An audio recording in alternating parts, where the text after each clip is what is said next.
topics and opinions expressed in the following show are solely those of the hosts and their guests and not those of W4CY Radio, its employees, or affiliates. We make no recommendations or endorsements for radio show programs, services, or products mentioned on air or on our web. No liability, explicit or implied, shall be extended to W4CY Radio or its employees or affiliates. Any questions or comments should be directed to those show hosts. Thank you for choosing W4CY Radio.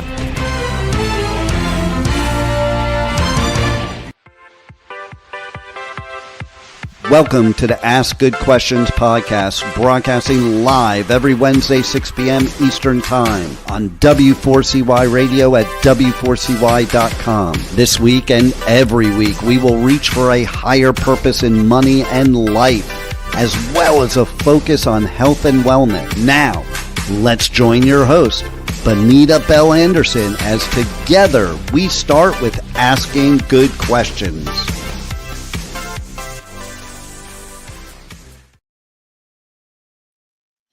Hello and welcome to the Ask Good Questions podcast. I am so happy you are here today and you are in for a treat.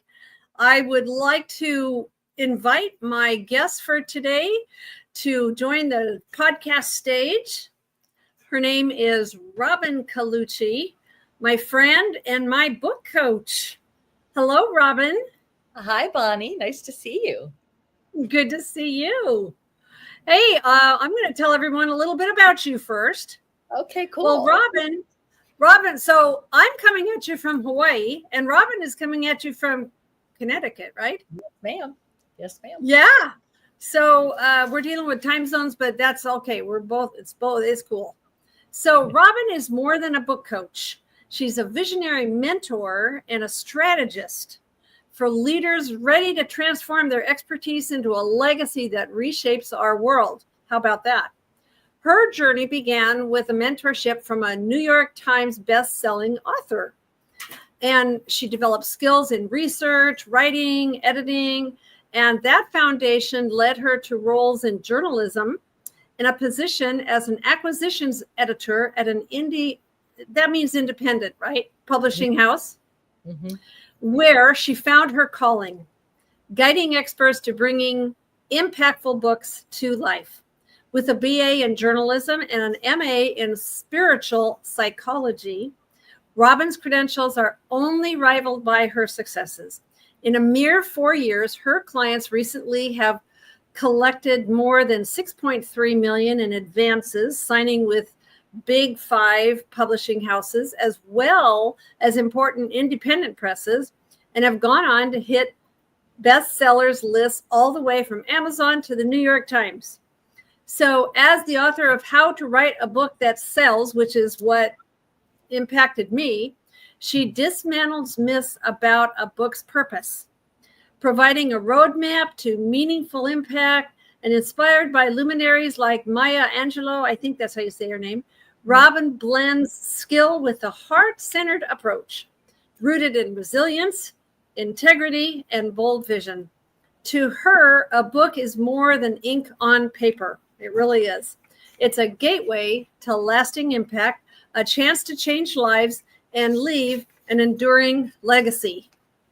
So, Robin, We're going to start today with a little story. This is actually my story, right?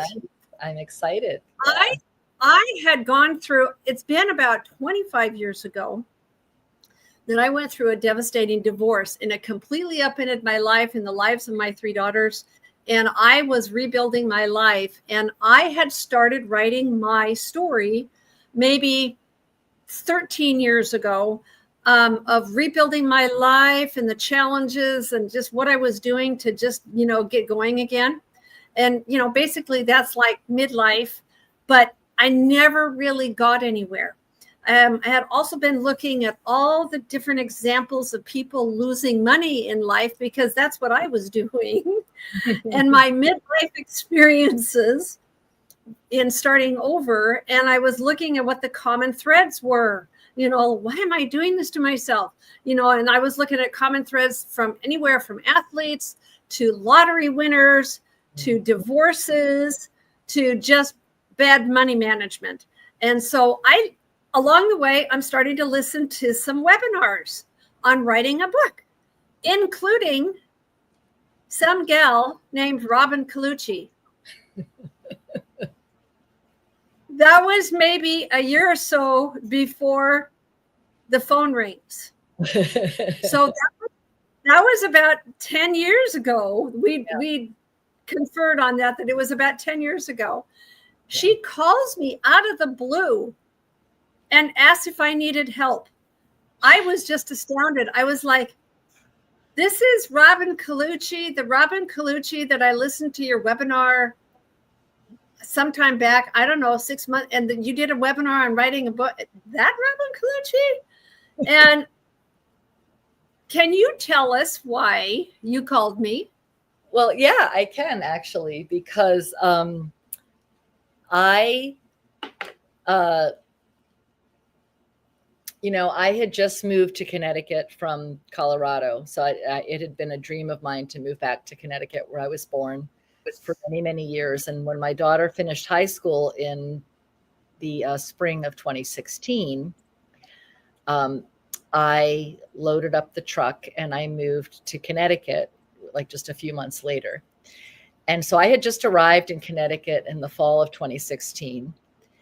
And I was also at the time working with a business coach who, one of the things he prescribed was if you get like an inner urging or voice to do something, you should, that would grow your business, you should just do it.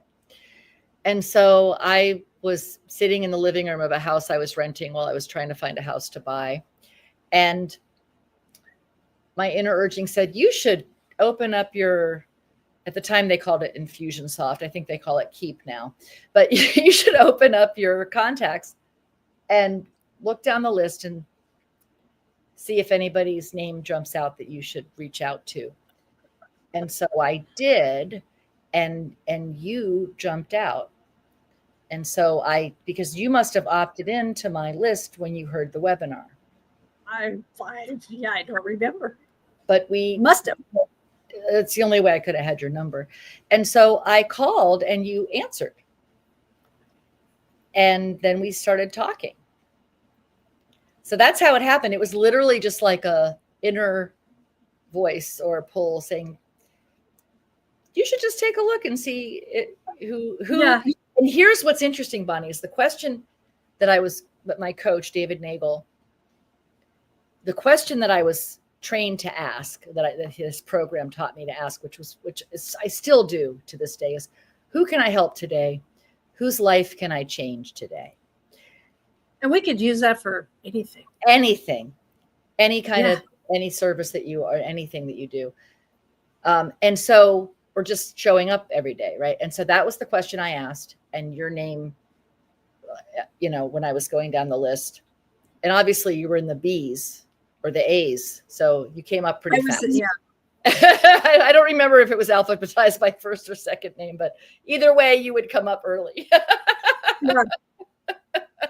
Well, and if you would have told us, if a little voice it would have said, in 10 years, Bonnie's going to be interviewing Robin on her podcast, we would have gone, what's a podcast, right? Right. Well, it didn't take me long talking to you to realize that you were definitely a go-getter type of a gal. So I can't say it would have shocked me. Yeah. Well, the end result was that obviously I hired her to get me going, because I just didn't have any oomph to get going with this. And I really wanted to get this done. And I used her book as a guide as I began thinking about what I wanted to do. Her book is called How to Write a Book That Sells You. And there were some things that you stressed to me that I'd like your comments on, like a lot of people, well, see, in my case, I was wanting this to help my business. Plus, I wanted to just go out and make an impact in the world. But why do you think books can help somebody with their business? Well, I think that there's a lot of reasons why. I think the one that people think of generally first is that, if you have an author, it adds credibility to, it's one thing to say, oh, this is Bonnie, the wealth coach. It's another thing to say, this is Bonnie, the author and wealth coach. So, I mean, it always carries some gravitas to it. But honestly, what I have come to realize over many decades of helping people write books is I think that the real reason writing a book helps your business is it makes you better at your business. It makes you a better expert. And the reason it does you made me think. Yeah, exactly. If you write a book properly and you really force yourself, or you have someone in your life who really forces you. Well, you would push me. Yeah. Yeah. And really my job when I'm coaching you or any, this or any client, but you had this experience firsthand. My job is to help you say what you actually mean to say versus the first thing that comes out of your mouth, or out of your mind, which usually the first time we say something out loud or the first time we write something down isn't usually the exact thing that we mean. It's close, but it needs some refining. And the other thing that I'm sure you would remember from your experience is that once we started interrogating the statements, then you discovered things that you didn't even know that you knew. Yeah. Or you didn't. And we're gonna come back to that because we kind of switched gears midstream. Yeah. When I started realizing some things, and I was like, oh. So I want you to make a comment before we go into that more. You have said how you start is important because it's going to determine how you finish. Yeah. Yeah. Can you talk a little bit more about that? Absolutely. Because I think that a lot of people who've never written a book before make the mistake if they get a book idea and then they start writing. And a lot of people even coach them to do that. Oh, you have a book. Well, you should just start writing. That's the thing to do. Just start writing. And actually, when people do that, usually one of two things happens. Either they never finish the book because once they start writing on the idea, they realize they don't have enough there for a book. It's more like an article, and then they fizzle out. Or they finish the book, and then, it's like the cat that catches a mouse and doesn't know what to do with it. So it's like, I don't know. Do I eat it? Do I kill it? Like, what do I do? Do I let it play with it? Like, I don't know what to do with this thing because they didn't think about the book strategically. And so they've gone from there and all the way through publishing it. And the book doesn't have actually a purpose in their business or a purpose in the world that's clear. Then it turns out to not really land the way the author hoped. So how you start is getting super clear on why you're writing the book, who's going to read it, why they're going to read it, and what do you want to do with that reader once they have your book. And we worked through all of those with you. Well, I want to dive into a couple of things. First of all, just for everyone to know, what we're talking about is my book called Suddenly Wealthy, The Athlete's Guide to Winning the Money Game. Now, the very first thing somebody might say is, wait a minute, I thought this was your story. So we're going to come back to that. But, I tried to squeeze that whole title onto the little thing at the bottom, but it wouldn't go. But it is on Amazon. Yes. But let's discuss there's 5 steps in your book. And the author personality. Yeah. So let's dive into that. And I'm just going to say what the 5 personalities are, and then let's talk about that so people can see where, that sounds interesting. So the spontaneous creative, the methodical master, the shaman. I think I identified the most with that one. The town crier was kind of like, sometimes, I think you identify a little bit with this and a little bit with that, but the town crier. Most people have a little bit of at least two. Of- Yeah. Yeah.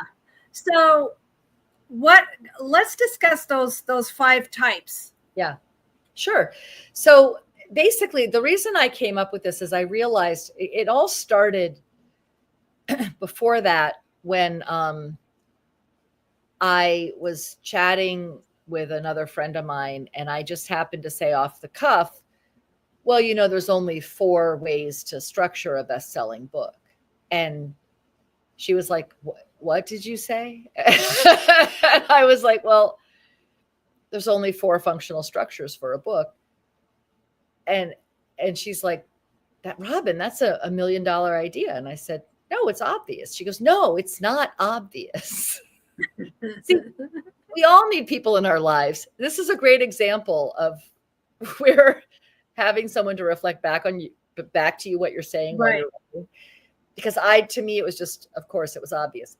Well, then I realized that not everybody's cut out to write in the same way. Like some people, like a spontaneous creative, for example, is a fast thinking, fast moving person with probably a fairly short attention span and not a lot of patience. So to ask that person to write like a full length narrative with like a 300-page story arc is not that they can't do it. Anybody can write any kind of book with enough effort and focus and help, but it's not going to come naturally to them. But there's another structure that's one of the 4 bestseller blueprints, which is called an organized list format, where you have lots of short chapters and you write the chapter, you make your point, you get out, you write the next chapter. So this would be like 1,001 Ways to Be Romantic or something, a book like that, right? Where it's got, or even, Chicken Soup for the Soul technically is kind of structured that way, right? It's like short stories in and out. So you can start anywhere in the book and not be lost, right? So it's great for people who don't have long attention spans, right? But, another personality, the methodical master, that person likes order and structure, and they like things to happen. They like methodology, right? So they might be more analytical thinkers. They might be researchers. They might be, scientists. Sometimes my scientist clients love this model. And that's where you go generally from the simplest. Well, you start with like the big idea, the overarching idea, and then you go from the simplest portion of the idea and you go up to greater complexity, or you start with step 1, step 2, step 3. So my book is written as a traditional outline blueprint, which is perfect for the methodical master. Now, I am kind of like a blend between a methodical master and a spontaneous creative, which is really weird. But so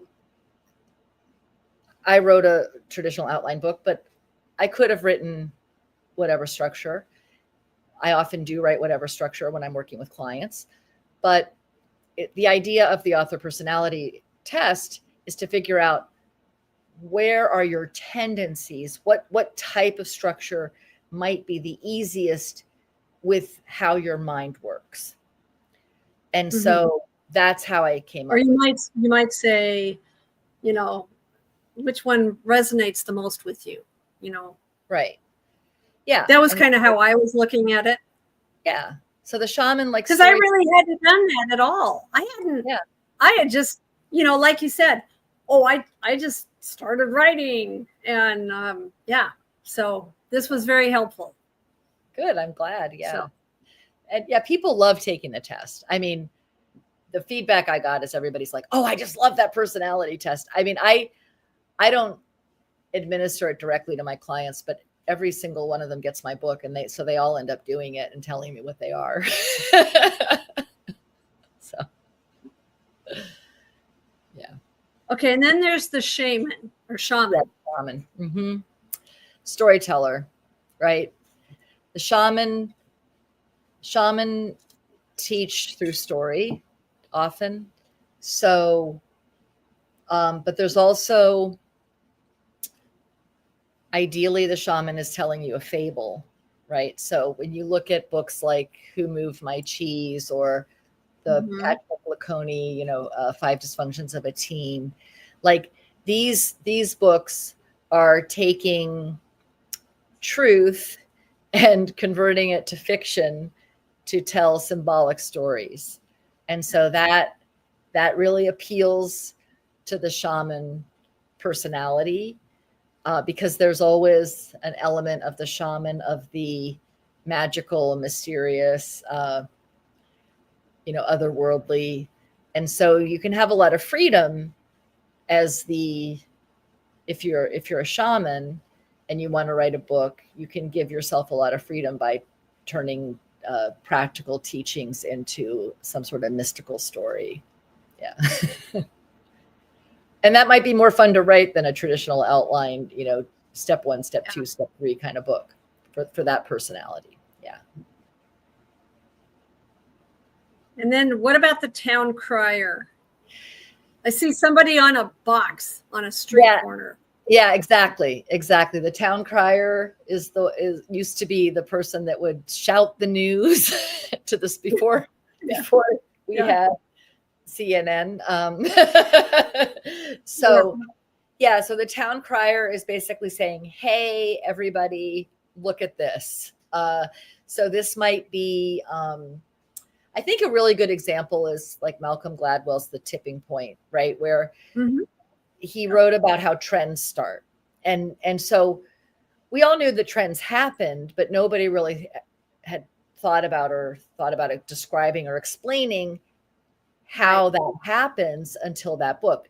So that's an example of somebody who took a mundane fact that exists and made it interesting and newsworthy by pointing out to us something that was right in front of us, but we didn't see. So that can be one example. The town crier is just they're saying, "Hey, look at this in a new way." Yeah, right. Well, and then there's the investigator, and I can't remember, because somebody might say, well, isn't the investigator the same as like the methodical master? How's the investigator different? Oh, very different. So the investigator was my mentor, David Wise, who wrote the very first expose on the CIA, which became a New York Times bestseller, and then went on to write exposés on lots of stuff that mostly related to espionage between the United States and the former Soviet Union, and then went on to write a book about espionage from China and to the US.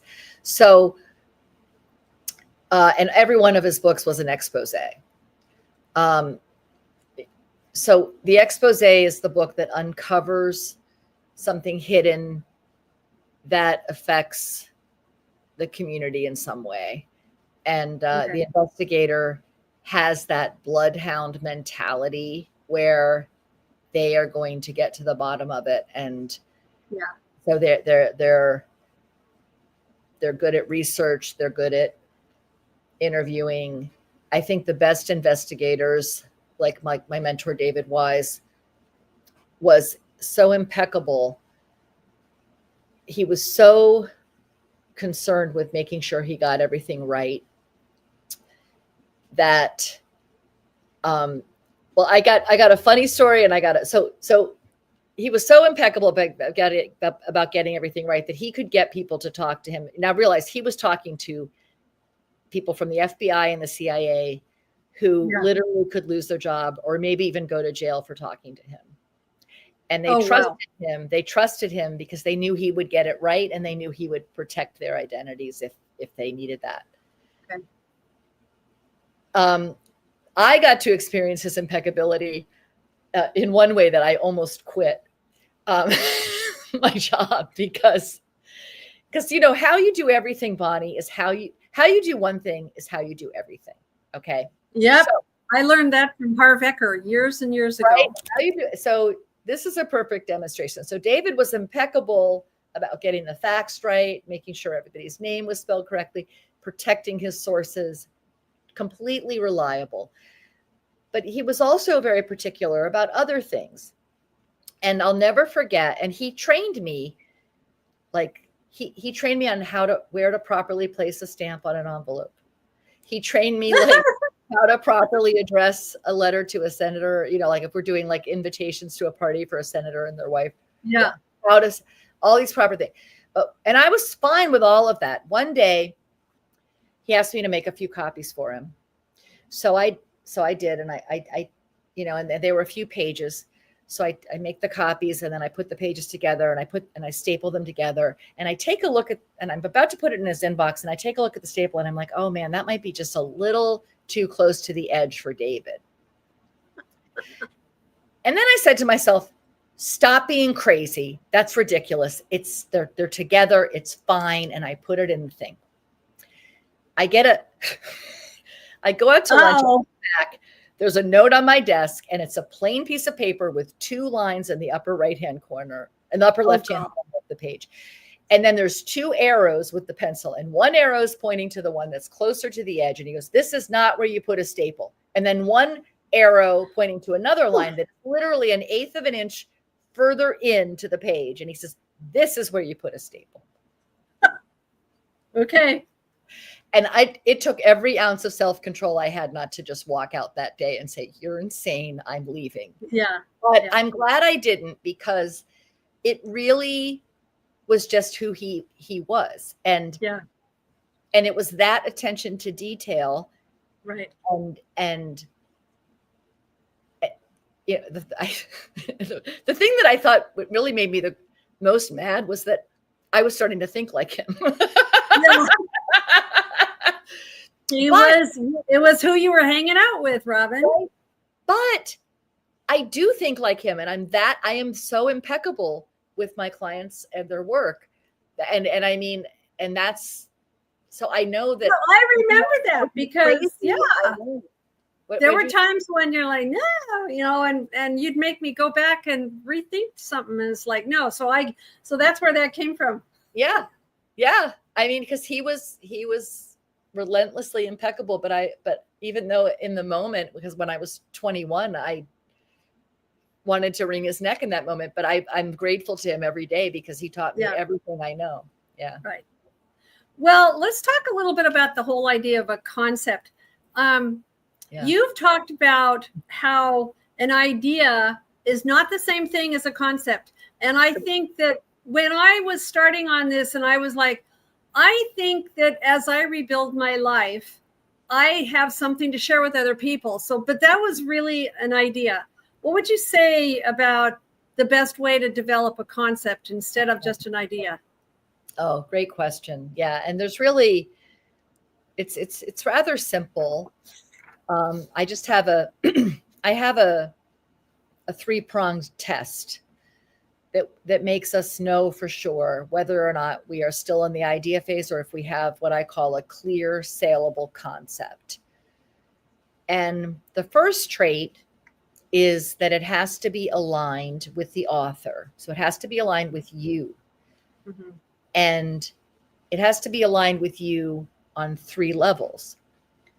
Who you are today, who you've been, so your past, your experience, and probably most importantly, who you're becoming. Yeah.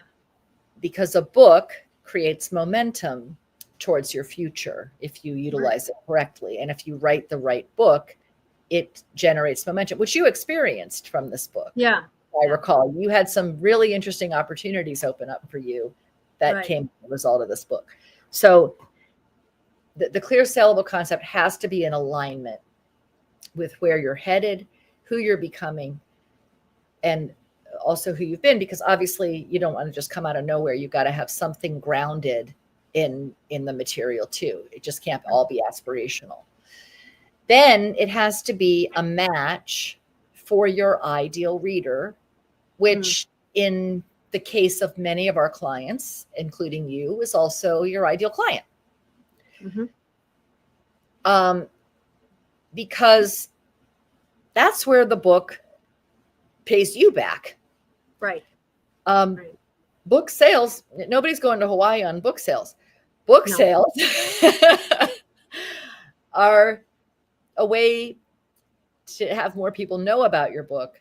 But the real ROI from having a book is your ability to attract the perfect clients into your business and serve them.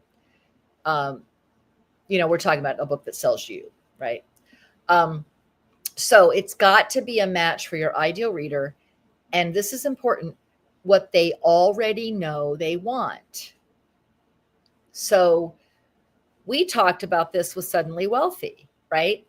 Like, what's their big problem? Their big problem is they got buckets of money. Everyone around them wants some of it, and they don't know what to do with it. Right. Well, let's stop there for a minute, because I want to dive a little bit deeper into, Robin, I remember when it was kind of like this epiphany. So, in my case, I thought I was writing a book about me rebuilding my life. Yeah. Yeah. And so I'm out there, and you have me researching all this stuff, and I'm focusing on how people find all kinds of ways to lose money, because that was something I did. I just, it was pretty spectacular, and but in a negative way. And so what I found, and I remember the conversation we had, because I was like, I'm really getting sucked into all these pro athlete stories, Robin, and I'm just, oh my goodness. And all I want to do is research more and hear what these guys are talking about. And then I was getting sucked into the female, and there was right about the time we were writing the book, there was all this stuff coming out about ladies sports, and look at how much it's changed. Yes, and the WNBA and how underpaid they were. It's really all of that. And so I'm going, Robin, should I focus this book on the pro athletes? And it was like, duh, Well, and so I remember something else about this conversation, because I think, wasn't your ideal, is it okay if I share who I recall your ideal reader was? Yeah. Because you were living in Seattle at the time, and you decided your ideal reader was Russell Wilson, I believe. Yep. Right. And that's who of the Seahawks, for those who maybe you've been underneath a rock and you don't know. Russell Wilson used to be the quarterback for the Seattle Seahawks. Yes, exactly. So that was a great focus for you, though. Because I loved Russell, and I was, we watched, I was a big football fan. So, but yeah. But you know what I did? You told me to get into Russell's head. Mm-hmm. There's a lake up in northern Idaho called Priest Lake. I remember going and sitting by the shore of the lake. It's a beautiful lake, and just pondering and just starting to, I was asking him questions. Yeah. It was the weirdest thing, Robin. But I was asking Russell questions about his challenges with receiving millions of dollars and what people wanted out of him. And I was like, wow, I never expected to be. But let me ask you this, right? How accurate do you think those answers were? I think it was pretty doggone accurate. Yeah. Really. Yeah. That's that's a little bit of the woo-woo of my work. And but really, I believe that there's an actual explanation for why it works, because the feedback I get from my clients, because sometimes it's somebody that they know, but it's not always someone they know. But when it's someone they know, sometimes they'll come back and say that the client had, they had like shared something that their person that they had identified to virtually interview had actually later said something that actually confirmed what they had, without knowing it, that confirmed what they had channeled, right? And I really believe that whenever we encounter somebody, and we don't even have to know them or talk to them, even just watching them play football, we're actually being given possibly all the information there is to know about them, but we're only paying attention to the obvious. So you might be watching Russell throw the ball and have it be intercepted and get mad, or throw a touchdown and be excited. but we are constantly bombarded with so much information. Our minds can't possibly filter it all at once, but it doesn't mean we didn't get the information. So when you slow down and you focus on the person and you think about a specific question, I believe what you're accessing, and just because I've done this so many times over 20 years and I've had it so many times confirmed that people are getting accurate information, that I think what's happening is you're slowing your mind down enough to access the information you were already given by encountering that person, even if you never encountered them in person. Right. Yeah, it was basically what we decided. And so like if someone's out there thinking about a book, it's okay to change your concept if you feel like something is coming along that's better, because what we decided was, okay, this is going to have a really strong focus on the issues with that particular segment of, people that are pro athletes and get all the money. And now look at everything that's gone on with college sports. Oh my gosh. But what I did was then I wove me and my story into the concepts. I mean, I felt so much clearer and so much better about the whole thing when we made that shift. Mm-hmm. It was like, yes. So now I know what I'm doing. Yeah. And that's also part of what's important in building your credibility. I think a lot of people make the mistake of thinking that if they share about something stupid they did in their book, that it makes them less credible. But what it really does is it makes you more trustable. And it makes you more credible, because I don't know if you know, but sometimes I've read a book by somebody, or I've skimmed a book. I can never stand to read the whole book, by somebody who's like, oh, and here's another wonderful thing about me, and here's another fantastic thing I did, and here's another win I had. And there's nothing at all about any misjudgment or mistake or loss. Then I'm thinking, you're a liar. And I don't trust anything you have to say. And you can see through it. You can see through that. Exactly. So it's really about, one thing I think it's important for anybody writing a book to understand is what is actually meant by conversational tone. Is it okay if I go into that a little bit? Because that's kind of what we're talking about. We're just about, we're just about out of time. I knew this was going to go fast, but maybe comment on that. But really, I just wanted, my last question for you was, what difference do you want to make in the world? Oh, great. I want to help as many people as I can write books that bring new solutions to old problems and make the world better for everyone. And that's my mission. And you nailed that, girl.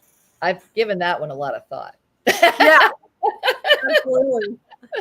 Well, just to let everyone know, I always have on the Ask Good Questions podcast website, which is askgoodquestionspodcast.com. There's a bonus downloads, and there in the bonus downloads will be information about Robin, how to get in touch with her, if you want to explore, things with her that piqued your interest. And so, oh my gosh, Robin, we're out of time. We could just keep on. I know going. We can do this for hours. That I always love talking with you, and I love talking to you too. All right. So I want to thank you for being here with us today. I want to thank everyone for joining us for the Ask Good Questions podcast, and we will see you later. Thank you.